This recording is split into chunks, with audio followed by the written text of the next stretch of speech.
Hello students, ठीक होंगे आप बच्चों। Be careful for your health.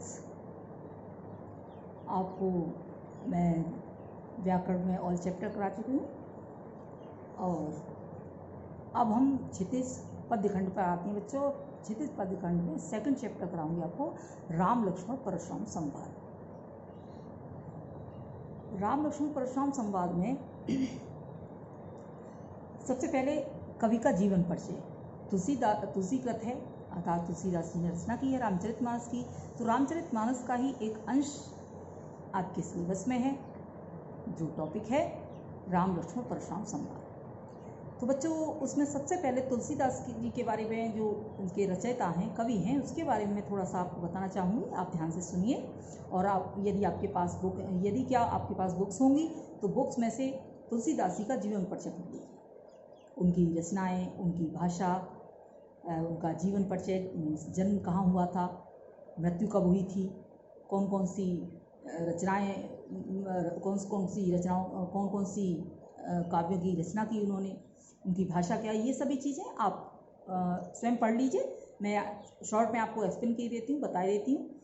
बच्चों, तुलसीदास जी एक ऐसे कवि हैं जो राम भक्ति शाखा के कवि हैं, जिन्होंने राम को अपना जीवन समर्पित कर दिया।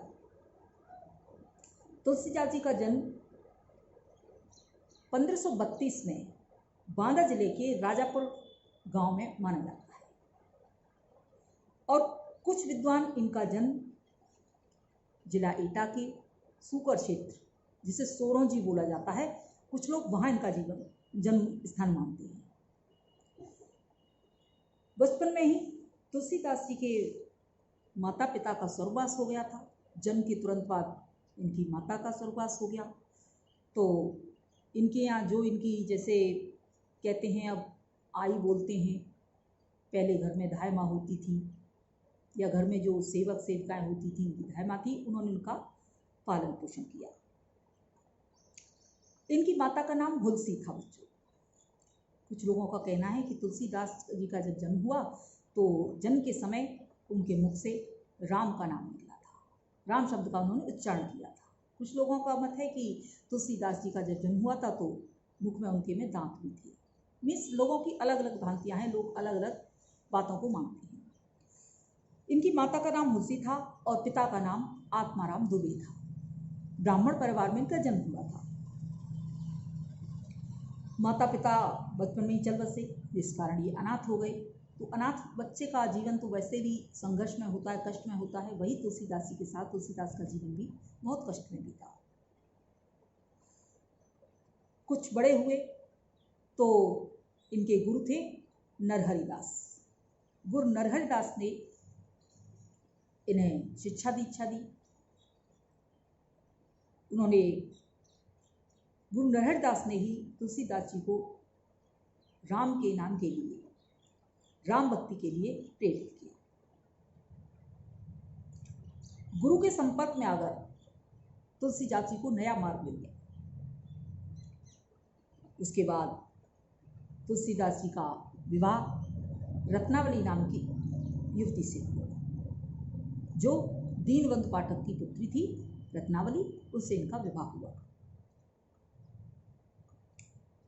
बच्चों, संसार में रामचरितमानस एक ऐसा ग्रंथ है, ऐसा एक काव्य है जो अमूल साहित्य रत्न है,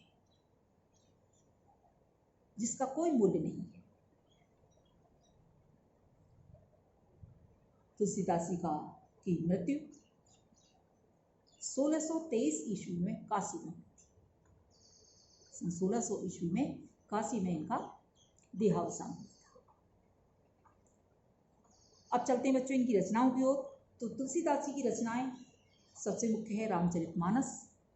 इसके अलावा गीतावली, दोहावली, कृष्ण गीतावली, विनय पत्रिका, बरवई रामायण, बहुत सारी ग्रंथों की रचना की। बहुत सारी जो धार्मिक पुस्तकें थी, उनकी रचना की। तुलसीदास जी ने अपना संपूर्ण जीवन श्री राम के लिए समर्पित कर दिया।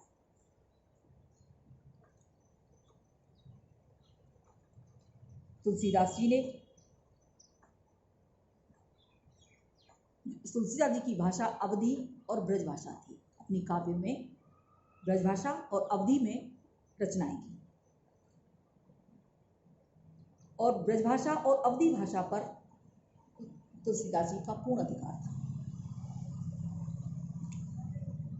तुलसीदास जी की रचनाएं प्रबंध और मुक्तक दोनों काव्यों में ही दिखाई देती हैं। यानी तुलसीदास जी की रचनाएं जो हैं वो मुक्त काव्य में भी हैं और प्रबंध काव्य में भी।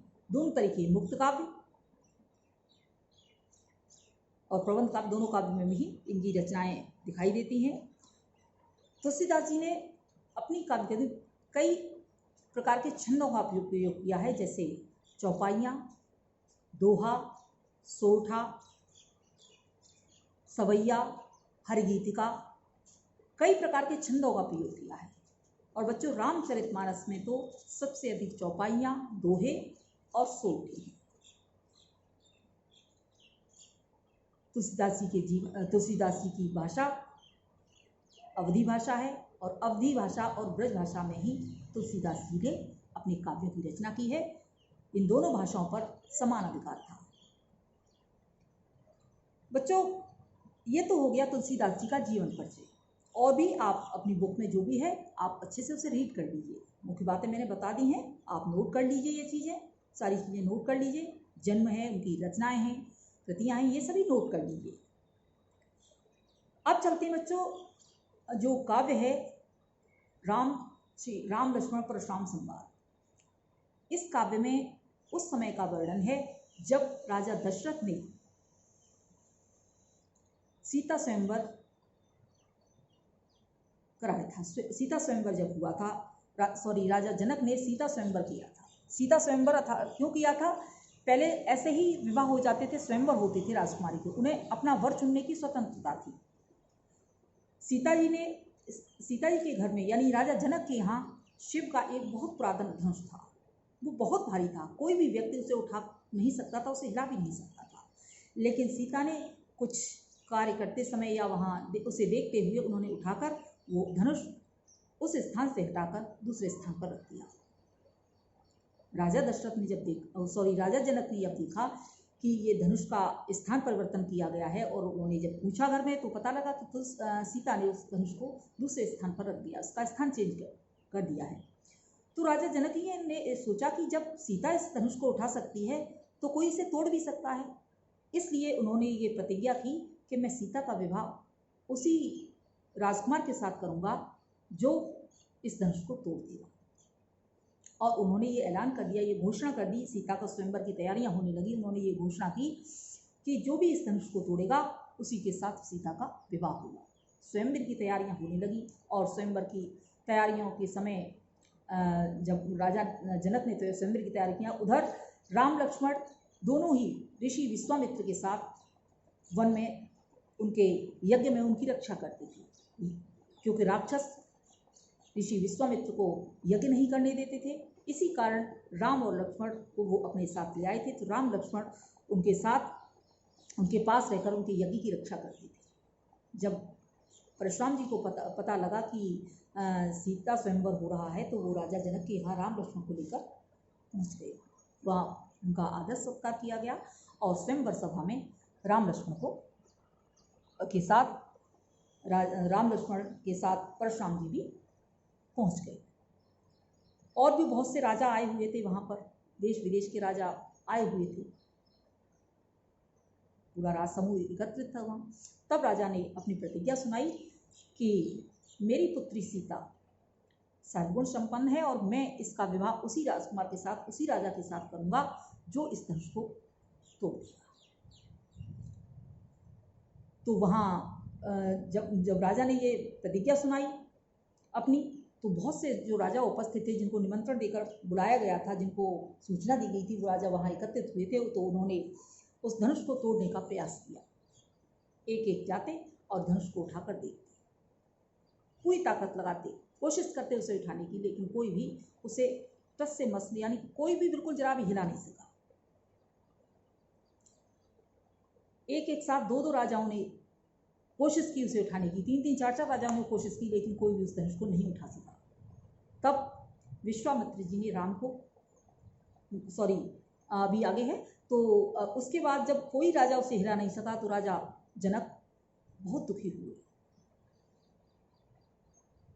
और वो कहने लगे कि मुझे ऐसा प्रतीत होता है कि मेरी पुत्री अविवाहित ही रहेगी, कुंवारी ही रहेगी, क्योंकि इतना बड़ा राज समूह है और यहाँ कोई भी इस धनुष को उठा नहीं सका, तो मुझे ऐसा प्रतीत होता है कि मेरी सीता आजीवन अविवाहित रहेगी।